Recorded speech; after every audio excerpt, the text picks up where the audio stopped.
Welcome to this lecture deck on biotechnology management. In this opening slide, we set the stage for a simple but powerful idea, turning scientific discovery into sustainable value. Over the next section, we will move from the big picture to the practical decisions that shape biotech companies, from strategy and portfolio choices to execution, commercialization, and responsible innovation. By the end of this session, you should be able to connect the science of biotech with the management choices it requires. We will focus on 4 goals: mapping the value chain, evaluating strategic options, managing execution risk, and balancing value with responsibility. These objectives will guide the rest of the deck and help frame every decision that follows. This slide introduces biotechnology management as a discipline built around uncertainty. The path runs from science to development, validation, scale, and delivery. But each stage brings different questions. Some are scientific, some are business-related, and some are operational. The key point is that management is about reducing uncertainty, step by step, until a promising idea can become a reliable solution. Biotech companies rarely create value on their own. Instead, they coordinate a wider ecosystem that includes universities, patients, providers, investors, regulators, CROs, CDMOs, pharma partners, and, of course, the biotech firm itself. The diagram shows that value is orchestrated across all of these actors, with each one contributing a different piece of discovery, development, evidence, or scale. There is no single biotech business model. Some companies build platform technologies, some focus on a small number of assets, some sell tools and services, and others integrate everything from research through commercialization. The main trade-off is clear in the visual below. The more control a company wants, the more capital and capability it must carry itself. In biotech, capital is too limited to spread evenly across every idea.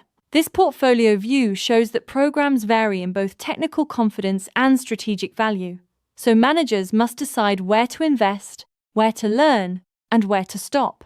The real questions are which evidence would justify more capital, which milestone reduces uncertainty most, and when it makes sense to partner or double down. Intellectual property is more than a legal protection tool. It is a strategic asset. It helps defend innovation, shape bargaining power, support financing, and preserve freedom to operate.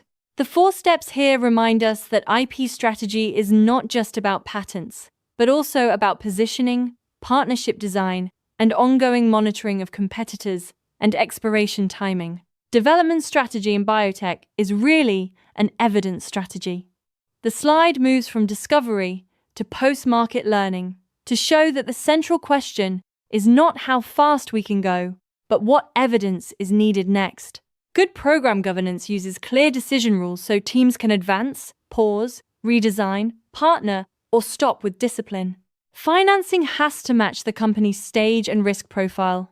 This progression from founders and grants to public markets shows how capital sources typically evolve as uncertainty decreases and value increases. Good capital planning asks what milestone will change the company's risk or value most, and how much runway is needed to reach it without losing strategic flexibility. Manufacturing and scale-up are where promising biology becomes a real product. The diagram centers on quality by design, with process, materials, people, and data all working together. The message is that consistency, safety, and cost matter just as much as scientific success, because a product only creates value if it can be produced reliably, at scale. Commercialization starts well before approval.